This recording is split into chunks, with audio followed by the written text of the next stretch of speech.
I will say balance for me is a dream. Like that's my goal because not all the time am I able to balance it equally, but I'm giving it all I got every day. If I got 60%, everything is getting 60%. If I got 100, then great, everything gets 100. But I've had to learn, like, all right, give it everything you got with what you had, because that beating myself up because I felt like I wasn't able to give it what I felt like I should give it will tear you down. Yeah. Will tear you down. Absolutely. Yeah, I found that like it's very little like free time to work on like the shit you really want to work on. Yeah. You like managing a family and all that. It's like when you hit the door, like you said, you still got to do dinner, you got to do homework, whatever. Small kids, you always cleaning up behind them, like you know what I mean. And by the time you get to like, oh, no, this is my time. It's 8:45. And you ready for bed? Yeah, you ready for bed? Yeah, because you gotta get up at 5 the next in the day. morning. Yeah. So as far as motherhood, like, what does motherhood mean to y'all? How did it change y'all? Because I feel like obviously it changes everybody. I feel like I used to say motherhood made me soft. I really did, but that's not a bad thing. Motherhood definitely softened me. Now I won't say made me soft anymore. It softened me and it made me. It gave me a little more grace with my mom. Okay. I would definitely say like it put things into perspective with my mother and I's relationship. There were things that I wish that I was able to receive that I used to be frustrated with my mom for not giving to me. But having daughters let me know that she might have really not been in the space. She might not have had the tools that she needed, or the time that she needed, or the energy that she needed, or the space that she needed to give it to me. Now, it still made me feel how it made me feel, but now I can understand it. And I can be a little more graceful with how I handle things moving forward, because some things you just don't know until you know. And then some days I call her like, why? How did you have 4 kids? Like, how did you have 4 kids, keep us all alive, and go to work and walk the dog, and like, what were you doing? Like, what was it? And I only have 2. So, I would definitely say like it's softened me. It gives me a different drive. Like ever since I was little, I used to be, I'm gonna own my own businesses. I'm gonna make this and I want to do that and da da da. But when I was young, I didn't know why I was saying it. Like, I didn't know what I wanted to do it for. I just know that that's ultimately what I wanted to do. Having kids and looking at this world, it makes me want to make the world as safe as possible for them. And I know that a lot of that comes from security, but financial security, other things. But a big part of it is them being financially secure, because they have different options, they have different atmospheres, they have different environments and opportunities. So I would definitely say it gives me a different drive, and I think it's made me more patient, because I can honestly say Talisa before kids was black and white. First of all, black. She because she was getting me out of trouble. For sure. Yeah. For sure. Lisa be coming to the top block like, how are you getting locked? What's going on? Listen, with the cops at the bottom of the... That's what I said, Ryan. I was telling Ryan, like, listen, Ryan, 9 to 5, the house was a trap house. Like, this is really what it was. We used to be like, Kayla, again? It was a lot of things that we didn't understand. Like, okay, this is not my kids how it's supposed to be going. Seriously, like, saved my... I would say that before the kids, I think that cancer, sat me down to really open my eyes to things. But I think on another level, that's what the kids gave me. Like, okay, this is what it's all for, you know? So, yeah. I want to say Makai, that's my baby. That's the first. He changed me because I was scared as hell when he first came into this world. He's the reason why I felt okay to leave. They dad played ball at the time. So I felt comfortable to be like, you know what, I need to change. And I thank God for it, because I got to experience some college life. I got to experience life outside of Philadelphia.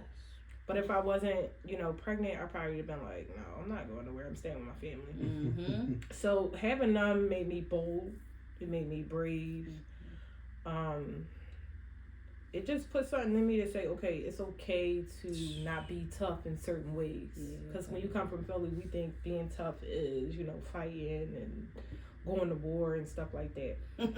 But when they came in my world, I'm like, yo, this is the most thoroughest ever. Having something love you back, and look at you with such admiration and laughing with you, and that's all I need. And sometimes you could be so low, so on empty. When I pull up from work and I'm tired and I'm exhausted, and my son come up to the car, pounding his chest, playing and grabbing my bags, like that's life for me. That's it right there. That keep me going. I'm like, yo, you get on my nerves. Like the other day, I was like, you the reason why I'm starting to not feel good. He was like, you welcome. I'm like, yo, what? Yo, what? Kids so like mean, but in a funny way. Like, they are. Yeah, they definitely are. I'm trying to figure out what game I'm trying to get him, and he was like, you saying the wrong game. You just gotta Google it. I'm like, who the fuck? But they get their mouth from me, so I be like, you know what? Watch. All right. Yeah. Your boys, have you ever lived in the city with your boys?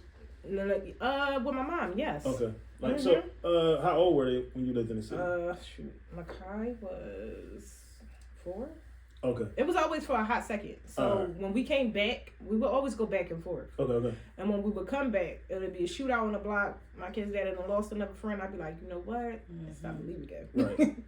And then this was the last time when we just moved, and that was it. They haven't experienced the city life in a few years. That's what I was getting, because I'm thinking like with boys, like, because I have all girls, so like my biggest fear if I have boys is raising them in the city.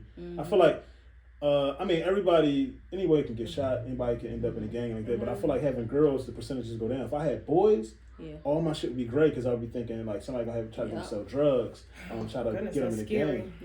So I told my mom that, like, you know, with my brother, he perfectly comes home next year, like, I seeing her worry about him.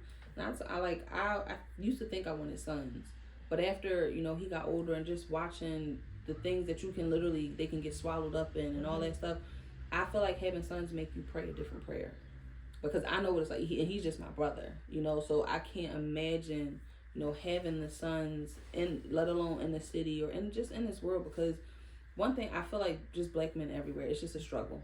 No matter where they are, there's some level of some sort of struggle. But I don't know that I could do it. You talked about that, but one of your episodes, it was an episode called Black Men Deserve. Black Men Deserve. You was talking about how we face different things than other cultures, other races. Got to deal with different problems, different, like, everything. Everything for us is different. And having such an open relationship with my dad, where we talk, and then the same thing with my brother. Me and my brother is like this. That's, you know. So having the conversations that I have with them, and them sharing the things that they've experienced or that they've been exposed to or that they had to deal with, I'm like, I can't imagine, like, having to, you know, struggle within your home, because a lot of black men, you know, have unfortunate relationships with women or whatever, then to go outside your home and to be considered a threat or weak, or you need to be a part of this gang, or else we're going to target. Like, it's just so much. I think for me it's the opposite. I can't raise girls. Like, I got one girl for a reason. No, I'm dead serious. Like, my boys, and they would kill me if they said this, but I got like a recording on my phone where I asked them, I'm like, yo, what's a slang word to use? And, you know, for Philly they said joints. Joints, not joints. My sons are nerds. DJ. My sons are nerds. Like, co-parenting wise, and they dad, I mean, he come from a hood background too, but we both wanted to raise kids with the same mindset. So even when they're in with him, I thank God that we have that they're able to. And then, you know what? Let me skip a subject. Good. I have a 15-year-old. You have to be invasive with parenting. Yes. There is no, you have a cell phone. Yes. I pay the fucking bill. Yeah. So guess what the fuck is going on? Yep. I'm in your fucking chats. Yep. So before something happens, I'm sorry, I was able to catch it. My kids are now homeschooled. Right? So when they were able to be in school, I was looking through my son group chat, and I saw that the boys was trying to pressure him into having sex. And my son, like, I don't like none of the girls in my classroom to have sex with them. These girls is acting ghetto. I only like one girl, and the girl didn't happen to be, you know, she wasn't black. Okay. Long story short is I was like, you don't have to do shit you don't want to do. they're going to be having the baby moms and on child support. You're going to be fine because you're going to be focused and dedicated. And with me having those raw conversations with them, when somebody try to pressure them now, they able to say, yo, I'm not doing this. It's not me. Right. I'm not, Mom, I probably want to have a kid when I'm this age because then I'll be able to financially do this.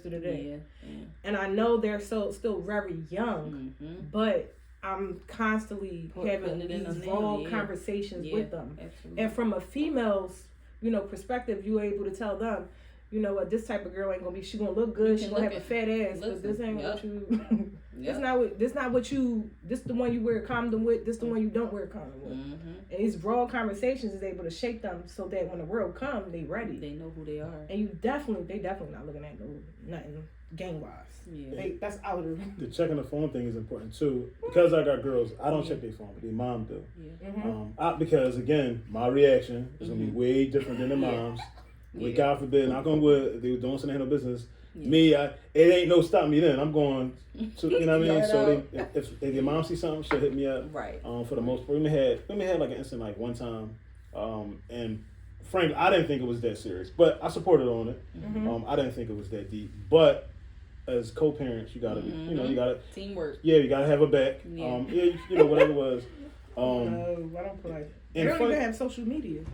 So my 2017, 16, they all got Instagram like stuff. Okay, but they had it early, and then what I wanted them to have it, and their mom she let them have it, and it was just one of the things I ain't feel like arguing. She's like, "Oh, I'm a minor," said this, and that, and she did. She monitored and everything, so it worked out. Yeah. But Jordan, Jordan's with him, but Jordan ain't having fucking social media till she's 21. The way this shit going. First of all, adults cannot handle themselves on social media. Yeah. Women or the men can. Yeah. You got people who are like 50 years old acting a fool on social media. I'm like, damn, this somebody auntie. Grandma. Like, what the fuck? I have to act different now on social media. It's certain things I can't even repost because my kids follow me. That's why you see stuff in my I'll do a close friends because and people be thinking like, oh, it's gonna be something kinky, and no, I got kids and everything is not for my children. So I might want to say, yo, these kids working my nerves. I don't want my daughter to see that. You know what I'm saying? But pic. I need to. I had my oldest daughter, Dad, I need you to take that down. I'm in. I got pants tight and I'm in the Dad. Don't nobody need to see that. And I was just like, all right, I get where you coming from, but all right, no problem. Like, just mute my shit then. Right? Mama got, daddy got to have a life. Yeah, like you want to stop mama? No, like what's going on? No, they don't play. Kids don't play. But you have to be careful, especially like they're at the age. It's a different relationship now. You know what I'm saying? Yes, it is. Definitely militant in that area because it's like it's the way you're keeping them safe. Yeah, and social media is like I just saw recently, I don't have all the information, but somebody with the Roblox, some weird guy. Oh, that's why I just got with Kamora with. When you said, do you apologize to your kids? Had to, because the B word was about to come out. Oh, man. You can't tell me what I'm reading. I'm reading. Like, who you playing with? Yeah. And she tried to switch it up. We playing those games? Yeah. Oh, Now the gangster mind coming out. Yep. And I don't know about that the other day. I don't know what happened, but I'm like, I said it's crazy because your kids really don't know how far you can take it. Like, and I be, having a Talisa, these are your children, So it's like, because we was playing Uno, real quick, Uno. It was me, Heavenly DJ. Heavenly put down the draw 2 while DJ was in the kitchen. DJ came back, the draw 2 was down. He had to draw the cards. Okay. Heavenly looked me in my face, didn't blink, didn't bat an eye, and said, she put that draw 2 down. And stood on it, 10 toes down. She still ain't take it back. What? And I can be very competitive by nature. So my first instinct, all of mom shit went out the window. Right. Because I'm like, now you playing on my name. That was gangster.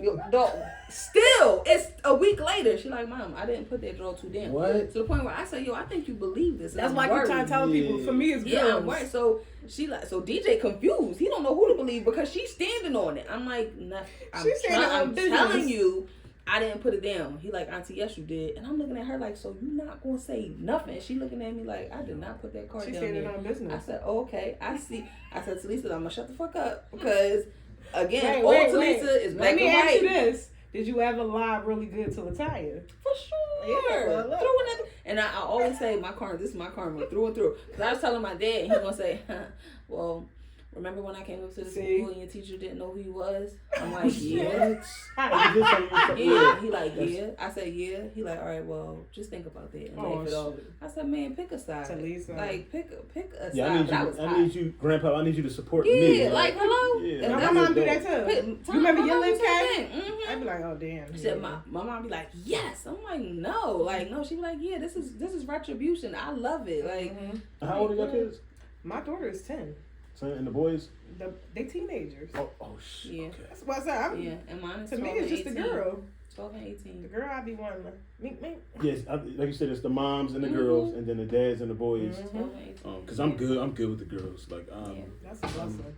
I'm good. Only time they like, they try certain stuff like they're gonna come down here eventually. I told them they're gonna come downstairs. They're gonna come downstairs.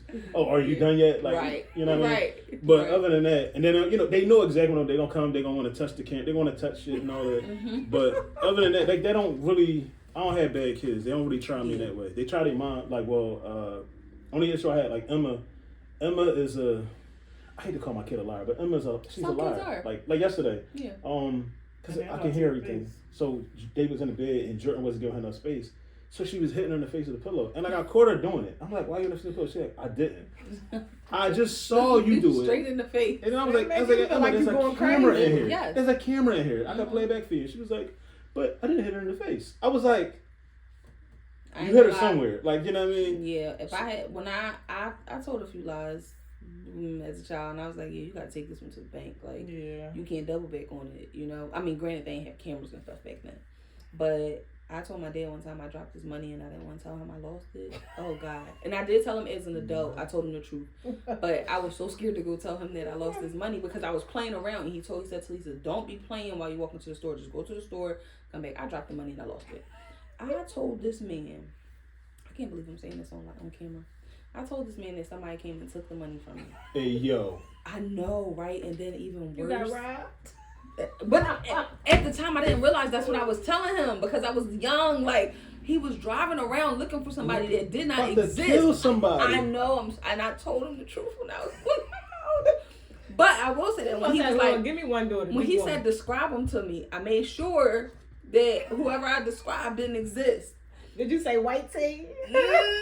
God forbid. And I told him, no, because I was just going to tell him whoever he pulled up on, I was going to say that wasn't it. But I told him as an adult, like, Dad, this was, this was a lie. Like, I'm sorry. I was just scared to tell you I lost the money. He said, Talisa, what if I would have shot somebody? Right. I know. I was wrong. I was so wrong. But I was terrified. This is what I'm saying. In the moment, kids don't understand the magnitude of lies that they're telling. It didn't sound like I was telling my dad I got robbed.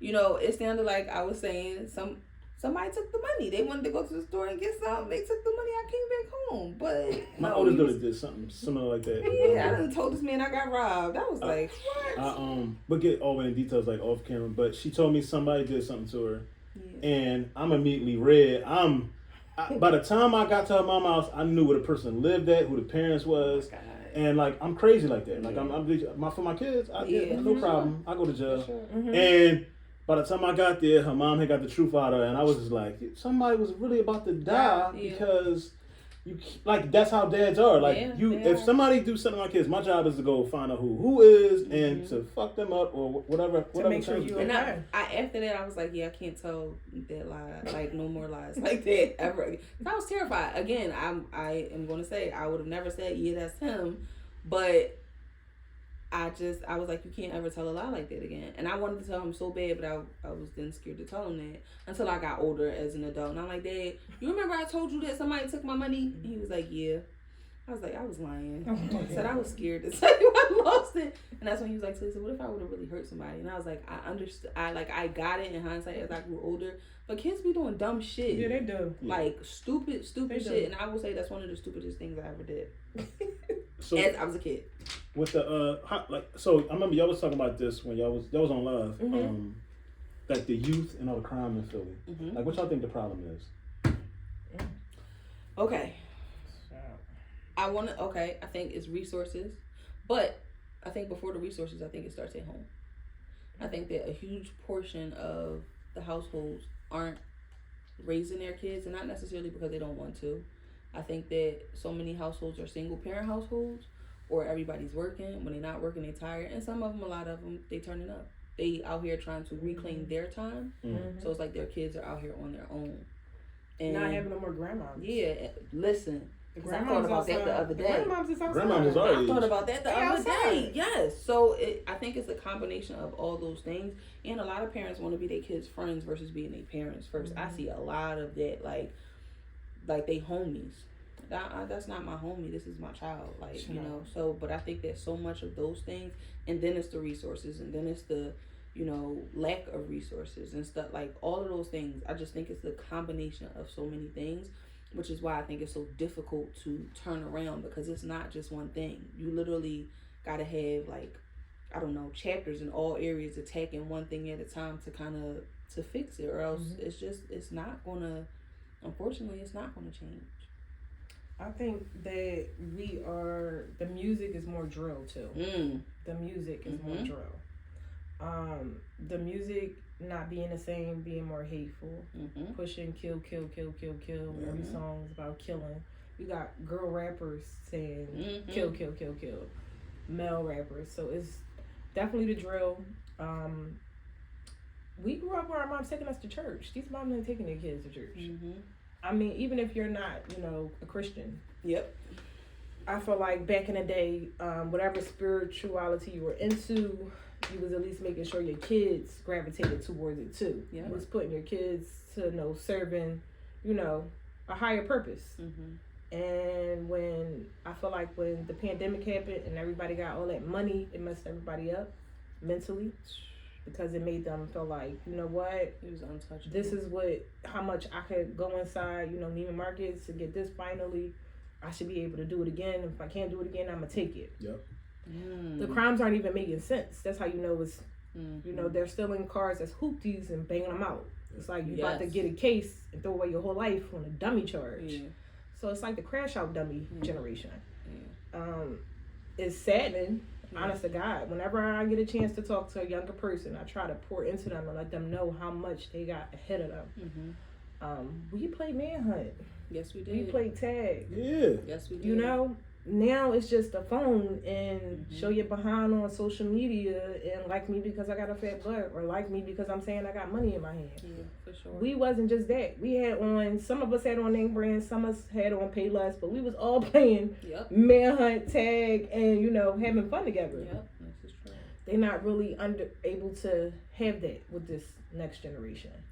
And honestly, I worked in schools, and a lot of it is the parents. A lot of it is the parents. I had younger girls tell me that they want to be strippers. Whoa. And I'm talking about 5th grade. Whoa. Oh my gosh.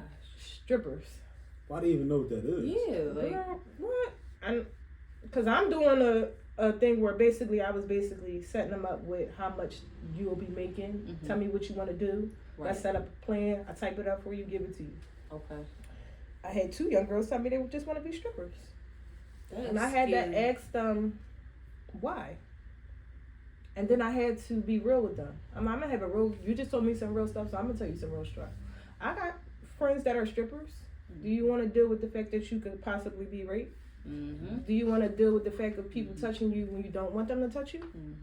Do you want to deal with the fact of people never looking at you like you're a person, but just as a sex object? Can you take that? Yeah. Is the money going to be worth it? So I think a lot of it is what the parents are pouring into their kids. A lot of them is just letting a cell phone raise them. Yes. Just a cell phone. Yes. And it's also basically the resources, like Lisa said. Community parenting. So I remember when I was a kid, if I went outside and I was doing something I had no business doing, and my neighbor caught me, get my ass whooped by the neighbor. On the end Beacon Street, it's a wreck. Yeah, and then brought back to the house. For real. I'm getting my ass whooped again. You know what I mean? Yes. And like back, you know, I grew up in the 90s. I'm born in 86, so I grew up in the 90s. And like all the neighbors, you know what I'm saying? Like anyone that knew your parents could check you, whoop your ass, and bring you back to the house. And if they had to do that, your parents was mad because now you done embarrassed me because you know better. Got them people coming to my doorstep telling me about something you ain't had no business doing. That was your ass. It's a rat. And now you can't say shit to nobody, kids, because if you do, they might shoot you, or the parent might shoot you, or they're gonna tell you, "Fuck out of here, old head," or You know what I mean? And I think that's like one of the biggest problems is that people are so like they're too protective of their kids. And to me it's not even not protective. The right way. I was about to say they're not even being protective. They're being possessive because you being protective. Okay, I'm clear that your intention was to help me in protecting my child. Thank you. Right. It's not that. It's not this quick. I'm your enemy, and now it's a problem between us. Like y'all tripping. Yo, I had a late when Heavenly was taking a school bus. It was a young boy. He got off the school bus with Heavenly. His mom wasn't there. He was terrified. So as I'm taking Heavenly across the street to the car, he starts to follow me. I'm never going to turn around and tell a kid, yo, I don't know, you go back up. I'm like, son, come over here. Who you waiting for? I will wait with you. My car is right here. I could have hopped in the car with my child and left. I wait there with him. She shows up 10, 15 minutes later. She says, so he said, that's my mom. I take him over there. Hey, he was scared when he got off the bus. He was panicking. He followed me across the street. She don't give a damn. You know what she said? That's nice, but I don't know you. Yeah, she probably got a BBL. I said, I'm sorry. These moms she said, I don't know you. So I was about to go there. I looked at my child, and she looking at me like, Mom, please. I'm like, okay, I understand. These moms is trash. I said, but again, I want to say your son was terrified. That's the important part. Next time I'm calling the now, hello? I said, have a good day. And I said, son, have a good day, whatever. And she said, okay, but I don't know. Come on, looking at me like I was going to take it. I said, this is a crazy experience. Like what kidnapper brings the kid back? Like, what do you... And I was like, that just made me leery. So now when I see kids, I pray because, you know what I'm saying? I don't want to put myself in a position to have to go there. I say a prayer. If I can wait in the car and hang back and watch, then I will. But that interaction let me know, like, y'all not from what we from. Like, when I was just in the schools, this is what you would see. They on these cell phones. Girl, let me tell you this to this. Come on. Parents. Come on. No connection with the teacher. Yep. No connection with nothing. Let me tell you this, girl. Let me tell you that. And I just bore him this. And I just bore him that. Yep. And I This little boy don't even know his ABCs. And he like in the fucking 5th grade. Listen, they don't. They don't. Like, the teachers, Heavenly teachers said I cry grading these tests because they write how they text and they don't know how to spell. They can't form full sentences. And she said so many all they know how to do is curse. Yep. She said I can't even fail them because that no child left behind thing. The lowest grade they can get is a C. So I said, you mean to tell me you're passing kids to the next grade that you know can't do the work?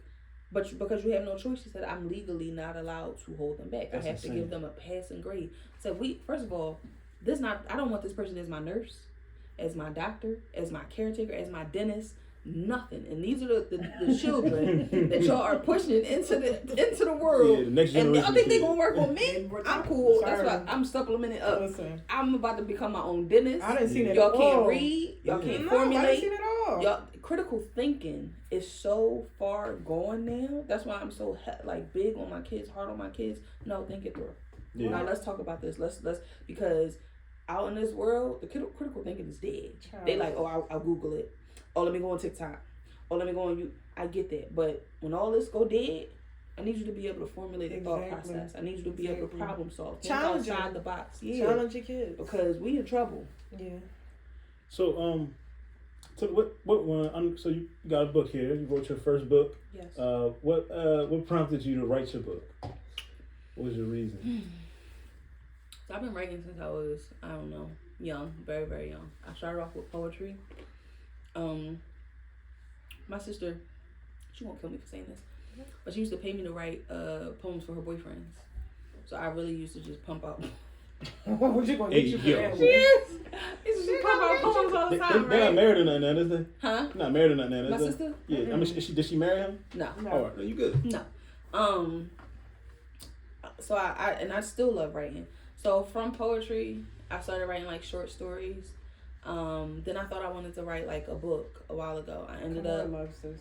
Oh, thank you. Yes. I ended up turning my first book that I started to write into a web series. Okay. So I wanted to challenge myself to write scripts. Did that. I'm like, okay, what I think I love writing the most is scripts, and that's my goal to get back to. Okay. Wanted to write Dear Daughter because I'm like, okay, if I put out a book, what would I want it to be about? And of course, my first thing is talking to my children.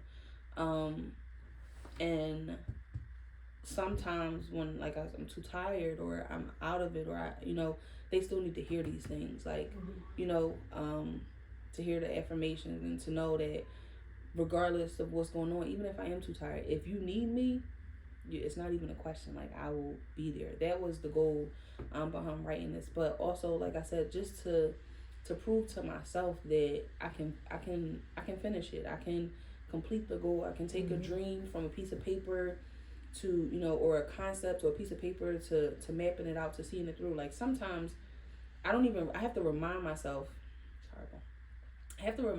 like, yo, you finished the book. Like, the book is out. You know, like, you did it. You can do it again. Like, and when I think about that, I'm like, oh shit, okay. So, cause I'll panic. Like, I'm never gonna, whatever. Liquid is never gonna be real. I'm never, okay. Look at this. Like, it's coming. You did it. Like, you just gotta, you know, get back to it, jump back in, take a little more time, shut everything off for an hour. Like, just give myself an hour. This is my reminder to myself.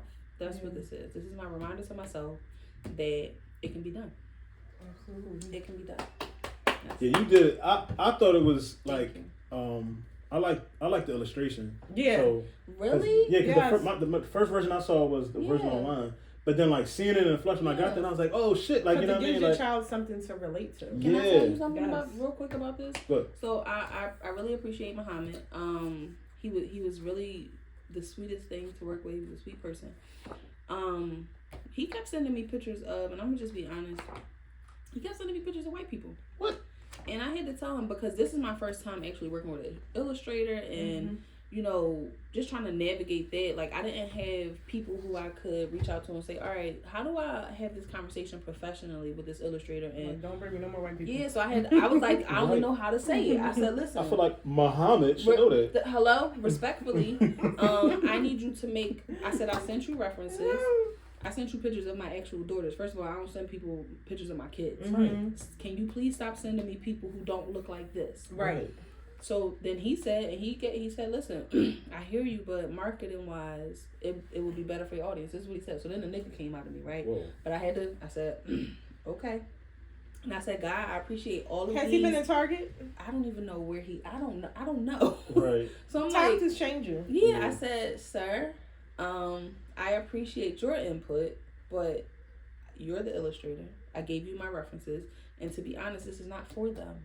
Right. If they decide to support it, that's great. I'm grateful. I have black daughters. I have brown daughters. I have brown nieces, nephews, cousins, family, sister. This is what I want this to look like. Please understand that. I get where you're coming from a business standpoint, because if corporate, while I'm at work all day, I know how this works. Believe me, you. But this is not for that. My goal is not to sell to 1 million, you know, just everybody. It's not for everybody. It's for who it's for. It's for young girls who look like my daughters, who look like me, who look like her, who you know what I'm saying, who look like your daughters. That's who it's for. So I was pissed when he said that, but I had to realize, Talisa, it's not a personal thing. To him, he's trying to help you sell the book. I get that. He doesn't understand your goal is not to sell 1 million copies. If I do, great. But my goal is to have my nieces, my daughters, my cousins, your daughters, to look at this and say, dang, my nose look like this. Right. Or my ears, you know, my this ears is look relatable. like, I can get this hairstyle. You know what I'm saying? I've had my hair like this and I did not like it because, you know, this is how I felt. But look at her. Like, she looks like me and it's okay. Yes. That's what it was for. And you all see on Disney and everything, more color. Like, I couldn't believe he said that. More but white girls are being seen. Yeah, I just was like, he tripping. And we like, I believe, I'm not sure. I think we like no longer consider the minority. Yeah, but that's what they scared of that. Don't say that too loud. Yeah, that's why you see a lot of like other things changing. What? Scared of that. Like that's why the banks is changing. Yeah, that's how these niggas read. That's why they lock down abortion laws. Well, y'all understand it now, so we gotta change. Okay. They don't want to be the minority. They don't, because y'all don't. Regardless to what y'all say, y'all know how y'all treated the minority. So now y'all don't want to become one. More money, more problems. That part. So kid, talk to us about Credit Medics. What do you guys offer clients, and like what's your area of focus? All right, so with Credit Medics, basically we focus on helping people with understanding credit first, making you knowledgeable basically of what's your issue. Once we review your credit profile, we're able to tell you, all right, this is what you need to build credit. This is what you need to repair. Through that process, we ask you also, what's your goal? So if you're trying to obtain a house, we're going to point you in the area that's closer to you being able to obtain a house. If you're trying to obtain a vehicle, we'll, point you in a direction on how to obtain that. What drew me to this company and I like about it is that it makes us knowledgeable. We don't just sell you a service and say, go your way. Right. It's actually educating you on how to fix this problem and not have the same problem occur again. Now, granted, life happens and you might have to come back because you probably messed your credit up again. We're able to assist you, of course. But it was me being able to be a part of something that was helping the Black community with informing them on how credit works. Okay. And it's been open since 2013. Damn. Okay. Yeah. I see, like, I had an idea of what you was, like, I went on there, I looked and everything. But the biggest thing, like, even me, like, I just learned about credit, I want to say, like, really understood it maybe, like, 3 years ago. Okay. My first car that I bought it at 18%. Because my credit was like a 4 something, you know what I'm saying? Yeah. So I had no, in college, credit cards. Oh, what? In college, you running swipe, you know what I mean? You got my credit card. Yeah. Yep. And then don't pay the shit back. Now you're like, damn. Yeah, and then when it came time where I needed my credit to be good, I remember I was at, I went to the dealership, and it was just like, my homie, he owns a dealership, so, like, he was able to put me in a car, but he was like, it came back, we ran it, we got you approved, but it's at 18%. I was like, I ended up basically almost paying for 2 cars. You know what I'm saying? I've been there. Not understanding credit, and we don't. Nobody's not talking about that in the house. Yeah. Nobody. Remember, your parents when we was kids pushing, just get a job, get a pension. Like everybody's pushing. And honestly, I was told credit cards was bad. They were scam. That's what I was told. It was a scam. That's what I was told. Whoa. So then when I started really listening, I'm like, no, this is just it's like a tool. It's supposed to be what is able to benefit off. This is like your report card when you go into the lenders. Yep. So you want to make sure your report card is looking extra nice so that you can be approved for what you want. And then I also try to teach my clients, don't just try to live off of credit. You want to exercise the business side the most, because on the business side, if you have a credit card where you are using beyond 30%, it's not going to show on your personal side. So therefore, if I'm using, on a business side, they're able to give you more flexibility. So you're able to get this business line, right? As long as you have the right type of business credit card and it's not reflected on your personal side, which we can plug you in with that information, you're able to, I've seen people rehab properties. I've used credit cards on my business side a lot, and then you telling me I got 6 months to pay you back? So I'm able to, then restore the profit into it. Right. So you got to look at it that way and use it as a tool and be very calculated. I have guys who come in who, off the street and doing whatever they do, and they hear what I say and they take it and they run with it. And they come back and they're like, yo, I'm on my 5th property now, okay? I'm like, so it's about you just benefiting it and using it to your benefit. And making sure you're not, because I know times get rough. So, like right now, a lot of people are living off their credit cards. Yeah, for sure. So, when prices come down, we're going to start people seeing them being able to benefit more from business funding and being able to take advantage of those business lines and getting properties and stuff like that. We need Sleepy Joe to make chicken $1. No, that man is trash. Like, he's trash. 90,000 years old. But the prices are about to come down because they need buyers. Yeah. The world goes around with buyers, so the more that they don't have that, it's a problem. I just look at me. My biggest teller, about an administration is, I look at my 401k when the previous president was there, and I look at it now. Oh hell yeah! When this guy's there, is horrible. And Joe, much like that lady I used to work for, if I see him anywhere, no, I need to figure out what to is do with horrible. Yeah, even with student loans, he did us dirty when it came to student loans. He lied to us and. Yeah, I was like, oh yeah, I got like 20 grand in student loan debt. Oh yeah, it's gonna get forgiven. Ooh, it's gonna be a clean bill. It's gonna look good. So who did they just forgive the other day? They said like some million people they forgave. Yeah, it wasn't these people. I keep seeing Ukraine. I don't see nothing about us. Yeah, they student loan. Here's the thing, y'all not getting it back. It ain't coming from me. You got. I made my peace with it. Got finesse. There's a way to finesse it. But. It's like, just it's like government giving so it could come back. Yeah. Just being honest. Right. Yeah. So like, I just submitted something the other day where it was like, it asked you to submit your salary information, stuff like that. So because technically I'm labeled as a part-time employee. Like I submit that, and they're like So you like in forbearance or something? Yeah, forbearance or suspended for a short period of time. But it says you don't gotta pay it back as long as your income doesn't go above this X amount. And I'm like, as I get older, my income's so the minute it hit that. So, real quick question: If you go back to school, right? Mm-hmm. You're in deferment. You're in deferment, so it doesn't have to be paid at that time. Yeah. So if I stay in school my whole life, my aunt did that. For real? My aunt's like 60. She go back to school every like 18 months or something like that. Yeah, and it might goes in deferment. Yeah, and she was telling me to do that, but I was like, but I don't want to be in like. I don't have time go for a doctorate, you know. I mean, it goes into deferment. I didn't enjoy college, so you did? No. Why? I went to college as an adult, so like with kids and shit. I was different. Yeah, so it wasn't like. I was a pothead. Dad was on the basketball team. We could get anything we wanted. I was having a time. That definitely sounded like I was having a time. Yeah, that's lovely. I was leaving class and going to clock in. Yeah. So, what's the biggest mistake and like constant issues you see with clients, like people that's coming in? With credit medics? No, just like people that are coming in, and you know they're hiring y'all for the service. What is like the biggest mistake you see them making before they get to you? You know, somebody come in and they don't want to got much like me when they got. Some people, honestly, I'd be like, damn, you're not even that far, but you think you're doing so bad. Some people don't even understand that you're not that far. Okay. A lot of times we will not have credit cards open too. That's the biggest, because a lot of us are taught that credit cards are a scam too, that they're not good for you. So you'll see them not having the right type of credit cards. Like clockwork. And not. I was gonna say and not paying them down and utilizing them properly, and then they're able to, once you tell them, they're like, damn, that's all I had to do? Right. So just information. So what made you want to get educated on credit? I wanted to lead the projects. So so I was like, okay, I gotta figure this out because I'm working 2 jobs, I'm doing this, I'm doing that, and nothing is working. I'm getting the money, but it's the money is in like a hole in my pocket. Right. So what the fuck am I missing? I mean, what the heck am I missing? Jordan, I'm still recording, baby. I heard.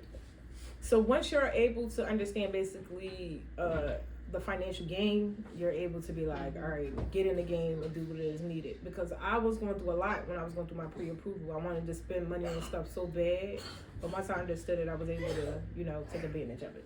Okay. And that's what we basically do with our clients, informing them on how to take advantage of it. Okay. So for both of y'all, who do y'all look up to?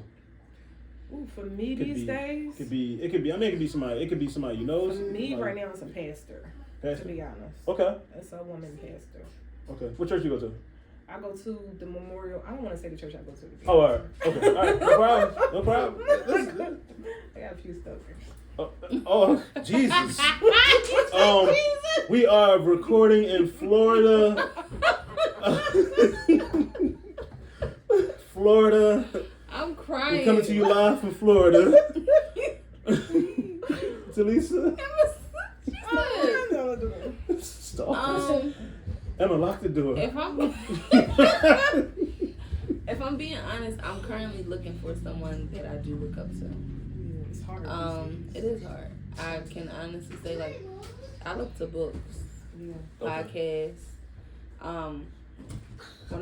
Two of my favorite podcasts, The Social Proof with David Shan. Oh, he's good. He was actually a mentor of mine years ago. Okay. And I do plan on going back to him because if there is somebody that I looked up to, it would be him, his partner Donnie Wiggins, and E.T. and CJ, like that, podcast. As far as like an actual physical person,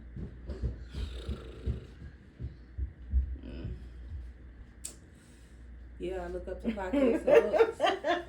I do. What about you? I admire people, but I'm about to say y'all probably. I don't know if I had my actual look up to. Admire, it would probably be like a Tyler Perry. Okay. I just watched his. Y'all saw his biography? No. I gotta watch it. God. Yeah. Like, that man been through a lot. Yeah. And like, so I'm one of the people I always talk about. Like, like his shows have a great plot, but the acting is terrible. I ain't gonna the writing. He needs other writers too. I love Tyler Perry. Yeah, but it's about time for you to branch out. The movies are great. Like I love what he's doing. He's giving people that aren't known opportunities, yes. and I do love that because a lot of them go on to get good parts, to get better acting and everything. But like to see where he came from. For sure. And then I didn't even know. So his father, you know, he was named after his father. He was a junior. Tyler's not even his real name. He changed it. It was he's a junior. I forgot what the hell his real name is. I think it's Emmett. It might be Emmett Perry. Emmett Perry Jr. No. Yeah, he changed it. To Tyler? Yeah, he changed it to Tyler because his dad don't like him. Then he found out his dad treated him like shit. Yeah. Come to find out, he got a paternity test. That wasn't his dad? Not even his dad. The dad that was in the house that was treating the mom like that? Yeah. Wow. And his mom stayed That's why with he him. didn't like his ass. The mom was lying. I'm sorry. Yeah. No, he was a horrible person. He used to whoop his ass, like beat him. And they showed him in the documentary. Too, didn't he? Huh? He beat the mom too, didn't he? He beat the mom. The mom died like 10 years ago. But she stayed with him until she died. She died. Yep. And he used to always, he asked me, like, why you treat me so bad like that? He was telling him, like, I don't think you my son. Damn. And, like, even with that still don't give you the right to, but when he got the paternity test, he talked about it, and he, like, break down. He, like, found out it wasn't my dad, but he said it felt like a release, because now, you know what's crazy? To this day, he take care of that man. Yep. He got him living, like, on a mansion, like, fed and everything. He didn't say, like, he don't have a relationship with him, but he do make sure he good. That man is mean. They went there to try to interview him, and they was recording from afar. He was out there threatening them people. Get the fuck off my property. I'll kill y'all. But yes, Tyler Perry is really. I like what he did in Atlanta. Yeah, like, for sure. I will. Yeah, absolutely. He made. I would say in that aspect, I would definitely say him, Milano. Okay. Yeah. I watched a lot of her interviews. Yeah, Milano. It's somebody else, but it's not coming to me. But I love how she took everything that was kind of like thrown against her, and she just didn't stop, and she just kept building. I would definitely say Tyler Perry and her. I saw an interview. She was talking about how like people, because she had like a speech problem in the beginning, and people was always talking about. She said, "But I didn't give a fuck. I just kept. I had a product, and I'm gonna keep pushing it. I went into speech classes." She says, "But I was getting my point across from and like now she's like it's a multi-million-dollar business, and she's flourishing. So, but Tyler Perry, I hear."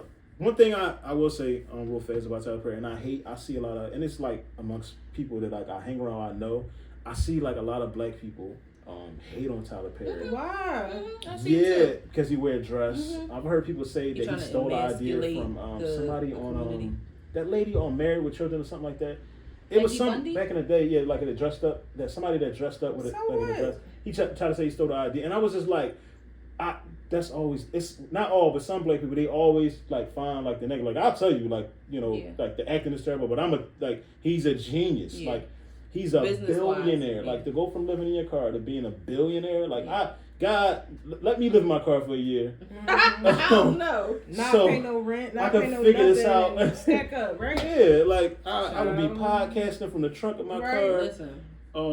But yeah, I would say Tyler Perry. Like definitely. I think also too, thinking outside of the box, Philly is such a small world. Yeah. When you go into places like Atlanta and all other places where they are entrepreneur based, it's different. Philly you know what else? Philly is me.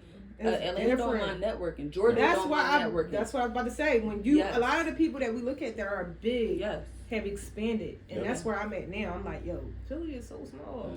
I used to leave in a heartbeat, like, yo, pack your bags, we out. That's what made me stop hanging around like certain people. Yeah, even when it comes to like traveling and shit like that. I want to do this. And small minded. Yeah, like, all right, you comfortable. That's good. You comfortable with being here, but like I got bigger goals and bigger plans.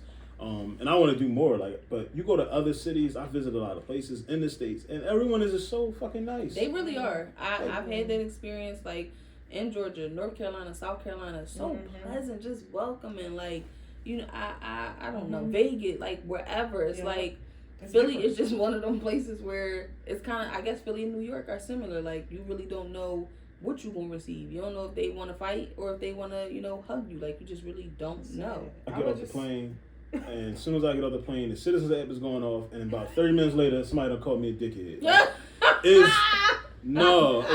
draining. Yeah, it's like, why? It's a burnout. Yeah, I just came off vacation. You're not really honest with ourselves when it comes to that. You gotta really broaden your horizons and travel. I think with business, that's what I'm thinking of now more of. Expanding and making sure that I, you know, Go to other areas, not just for vacation, but for extra To build and network. Yeah, that's true. That's not it. That is very true. It's not it. Very true. Where does your support come from? Oof. Well, my support, honestly, from the previous, the co-owner, honestly, I have friends that are very supportive. Mm-hmm. My circle that I surround myself with now are all older women. I don't do younger females. It's some younger women that are mature, but for me, I'm very particular about who I give my time with. Energy. Like, very particular. I don't care what type of relationship it is, I'm particular in it. So, even with business, I've come across some males that where it's like, we could do good business together, but once you do something weird, I'm like, no, I'm good. Mm-hmm. I don't answer your call no more. Yeah, you can't play my money. No. Can't play my money. Yeah, no, not even if it's money involved. Like, a lot of money I've turned down. Okay. Yeah. No, but I'm saying I don't want to like go into business with anybody that's gonna play like you can jeopardize that shit. You know what I mean? Yo, your energy. No.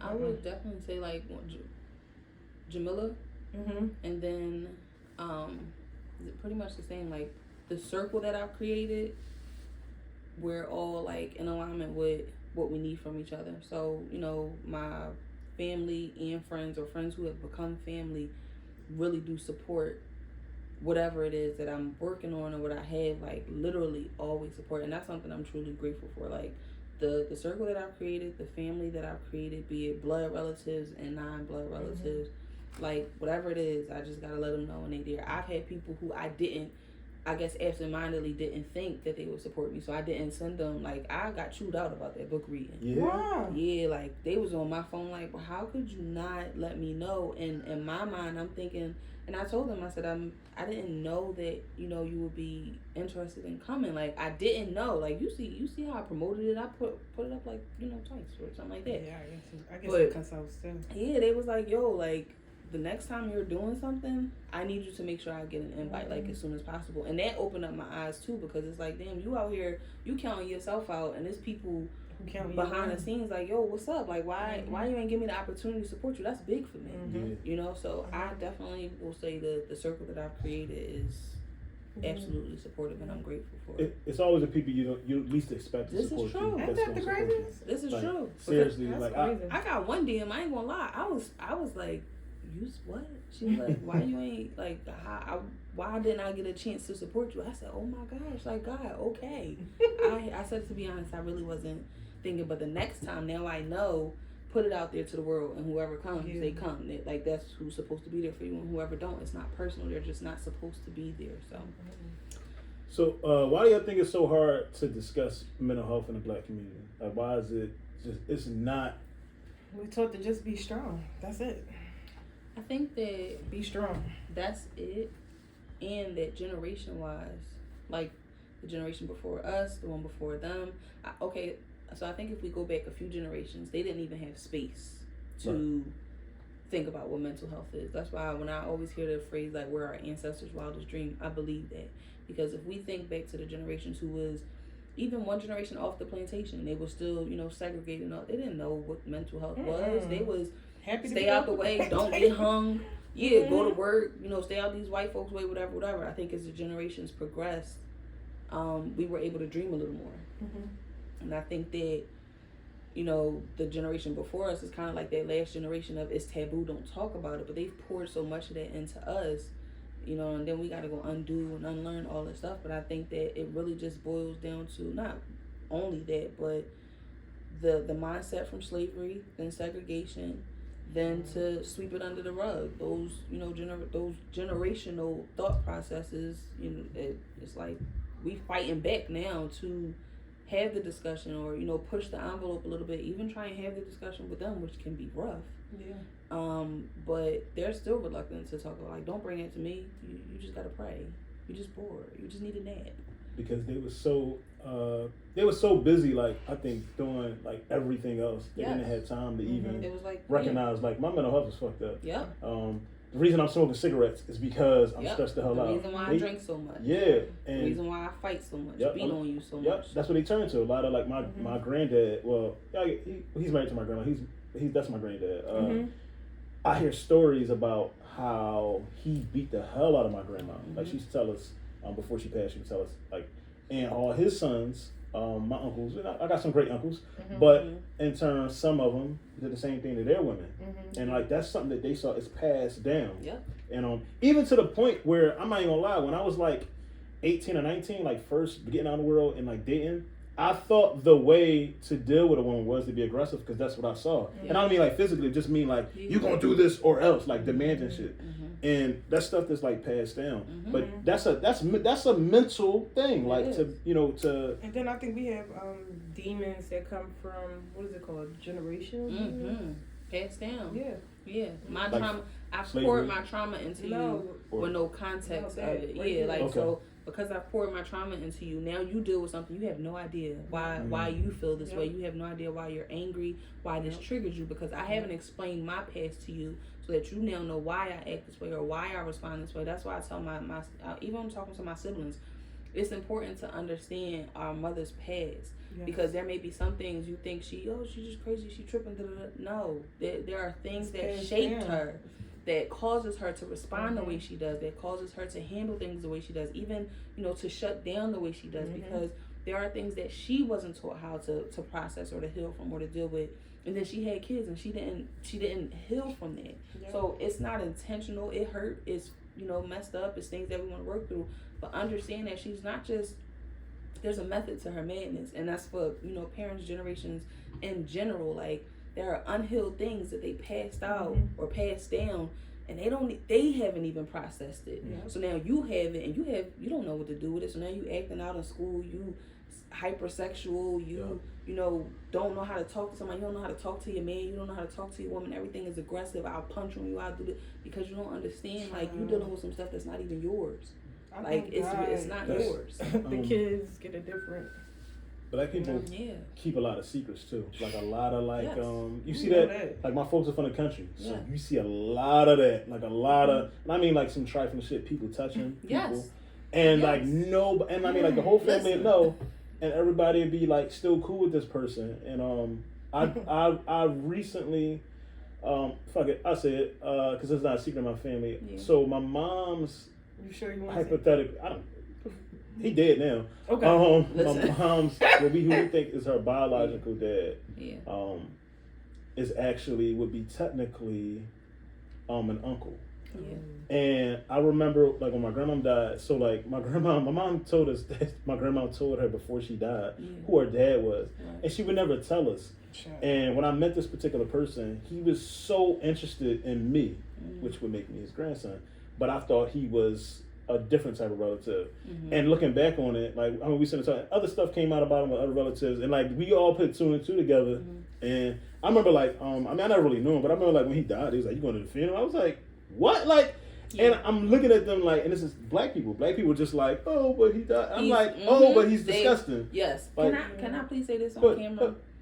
It is not our responsibility to anybody who has experienced any assault, any sexual assault, any of those things. It is not your responsibility to protect your predator. It is not your responsibility to protect their name, their honor, their memory. That's not on you. Even if somebody has tried to tell you that it is, be kind.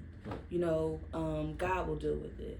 What goes on in this house stays in. It's not your responsibility. It is not on you. And so many of us carry that because we'll feel the audacity to think, I'll feel bad if I expose this person for the trauma that they caused me is insanity. But it happens far too often in the black community. It is very, very common. It's actually uncommon to air a nigga out. Black women are the most unprotected species in the world.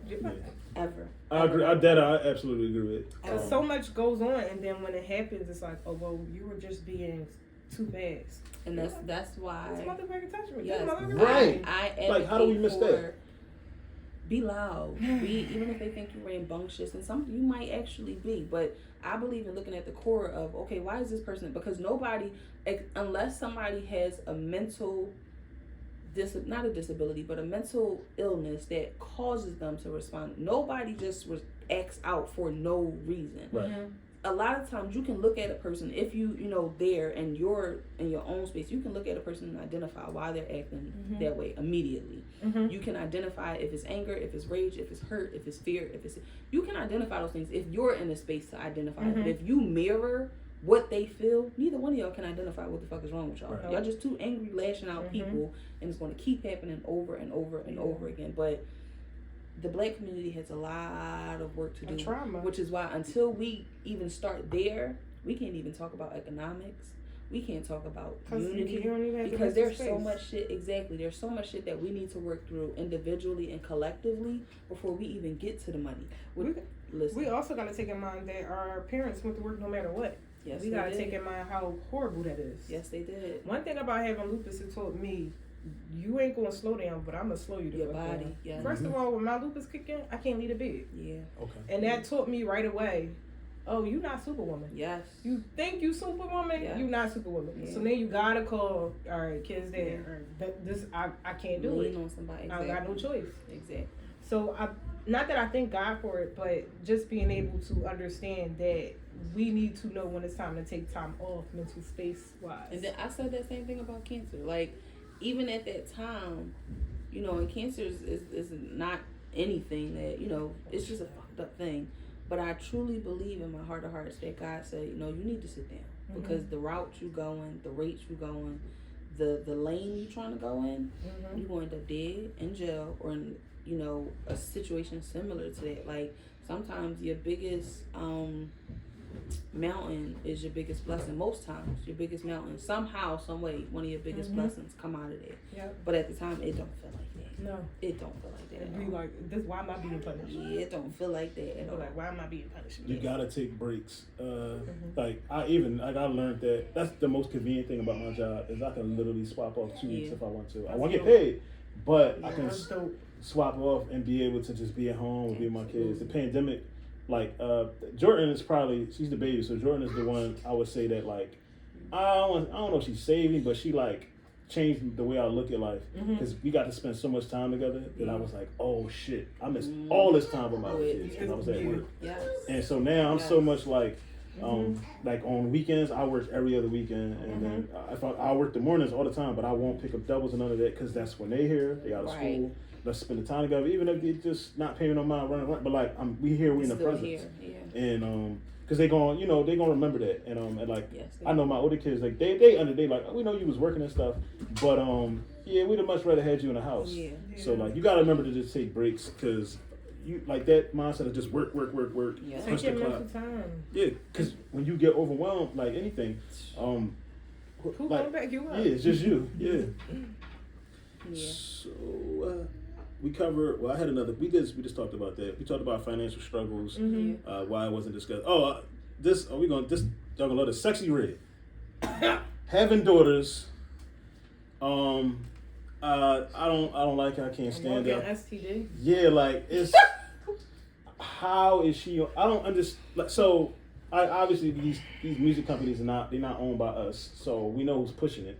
But like, what's your opinion on her? Because I think like she shouldn't be on TV. Like she shouldn't have no airtime. Like she not pushing nothing positive. Like nothing. This is gonna sound graphic, but if she was a girl in the hood, right? She would be the girl that all you and your mans ran a train on. I ain't touching it. And y'all trying to figure out who the baby dad is, and y'all try to make sure it's not you. Yeah. That's what sexy real would be. No, yeah, that's just being real. That's a good enough. Yeah, that's just being. Listen, I grew up around all boys, so when it comes to us being real and knowing what is this and what is that, we gonna call a spade a spade. Ain't no sugarcoat. It's disgusting. Yeah, like it's disgusting. All right, so the way she talks, everything about it, I don't give a hell. And some girls be like, "Well, she getting her money." What? Like, what are we really talking about here? Yeah. Your lip line is called gonorrhea? Yeah. First of all, until you told me that, I did not even know that. Yeah, she got a whole lip line, like, and it's all like named after STDs or just nasty shit. Like, I think it's for shock factor. I don't like her music. I don't care to listen to her music, but I think that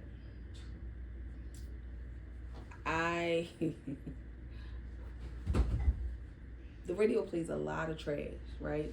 For sure. It's my responsibility to make sure my children aren't listening to it. I think that I don't know her as a person. I think it's not. We don't align. We don't align. But I do wonder if this is really her or if this is just a persona. Like, is she just really going yard out to make as much money as she can? Like, is this really her? I seen her like on stage in a nightgown. I seen her barefoot coming out of a, and I was like, is this really like her? I think like, they do buy into the gimmick and be like, all right, this is really what got me money and I'm gonna push it. Yeah, sell. Yeah, once I had a daughter and I start saying, oh, you could be influencing her, it's a wrap. Oh yeah, no, I don't. That's what I said. We're That's not aligned. I don't want to hear her music, or I don't listen to her music. But we're two condos. I feel like it'd be worse if like she was pushing it and then you met her and she was like the most intellectual person you ever met. I would be like, what the fuck? Like, hypocritical. But so many of them are like that. Yeah, though. you got the ability to do something different and yes, you not. So like, many of them are like that. But we're just being real. Like, we grew up hip hop heads. Yes, we do. We love rap. Yes, we do. You're not about to tell me that's rap. No, it's not rap. It's but not. A lot of the stuff that come out isn't rap anymore. A lot of it is trash. But they bringing it back though on a calm. They bringing it back. Like, you got Cole and some of them coming out with some real stuff. Cole, the underground is why I'm. There's so many artists here in Philly alone who are so hot.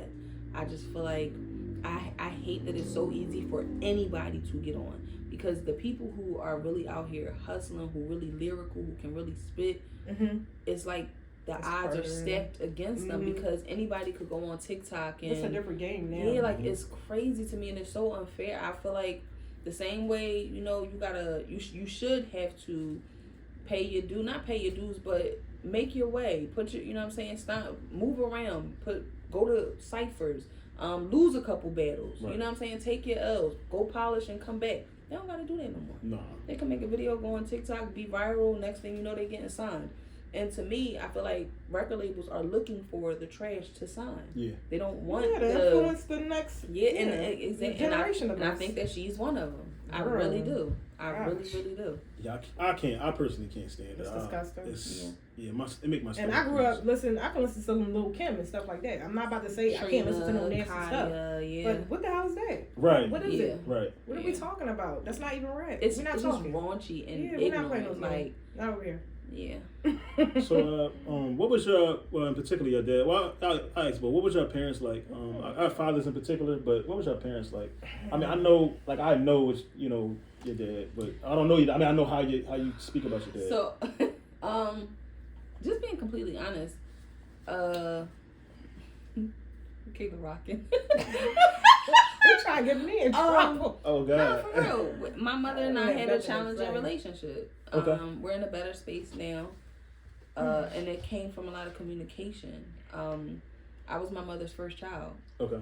And like I said, prior to having children, if you had asked me this question, the response would have been very different. Right. And she knows that because we've had really raw conversations, a series of really raw conversations. Having children is what showed me that I have to forgive her, because she's human first. She wasn't just my mom, and when she had me, she wasn't even done being a child. Okay. She wasn't done being a teenager, you know what I'm saying? And there were a lot of things that she had to learn the first time around. Now, again, this is the Talisa with children. The Talisa without children. And she knows this. The only reason why I'm saying this on camera, the Talisa without children will tell you in a heartbeat, no, I was Cinderella. And she hates that.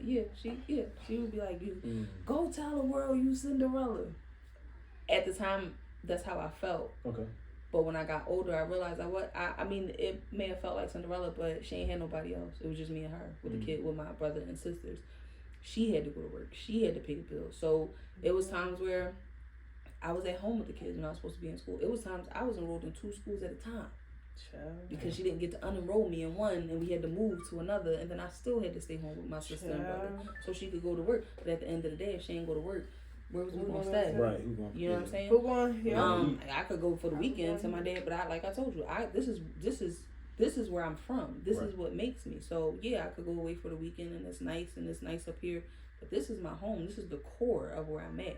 So, and in those times, I felt like, I always gotta take my little sister with me, which I did. She was a snitch. She was a nerd. But you know what I'm saying? We had to have some raw conversations, because I'm a rebel at heart, and I've been that way since I was a child. So I was always speaking up. They hate bull. Mm-hmm. They hate it. We be like, Talisa, just be quiet. Just you shut make Mom go up. 3 more hours. And guess what? I was quiet. I was not quiet. So and I wasn't scared of an ass whooping. I was like, yeah, I'm gonna get fucked up for this, but I'm gonna make it count. Like I'm gonna make it count, which is why I said like now my mom and dad be like, yeah, you got 2 daughters, you won't get all that back, and that's fine and well.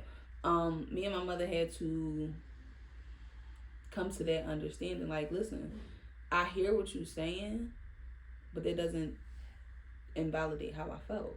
Okay. Because this was still my childhood. This was still my life. This was still things that I missed out on because this is where I was, and I understand it, but I did not have to like it. And I have a right to wish that it was different. Mm-hmm. You know what I'm saying? So, and that's a hard conversation to have. Now I know it's hard as a mother and as a daughter. You know what I'm saying? Before having kids, it was like, this, you won't hear what I gotta say. Like, I ain't worried about how you feel. You my mom. Mm-hmm. But having kids showed me she wasn't just my mom. You know what I'm saying? And it was shit that she was carrying when she had me that she had nowhere to sit it down at. And now, the 36-year-old version of Talisa aches for my mother. Because my biggest prayer for her is that you raised your kids, boo-boo. They grown. We all grown. You can be here for us. You can, you know, support us. But go live your life. That's why whatever you want to do. If you want to turn up, I'm behind you. If you want to wild out, I'm behind you. I'm backing you. Now, if we still have our moments, and we're at a space now where she'll be like, DeWine, this is what I need to say, because my mom is very she don't cut corners. Okay. So tying your mouth can, you know, go from 0 to 6 million. Okay. In the blink of an eye. And I get that from her. Probably her and my dad. But we're at a space now where she can say, okay, this is what I need to say. And I'm going to say it like this, but I need you to know that this is what I'm trying to say. So help me understand if I'm saying it the right way so that it can be received.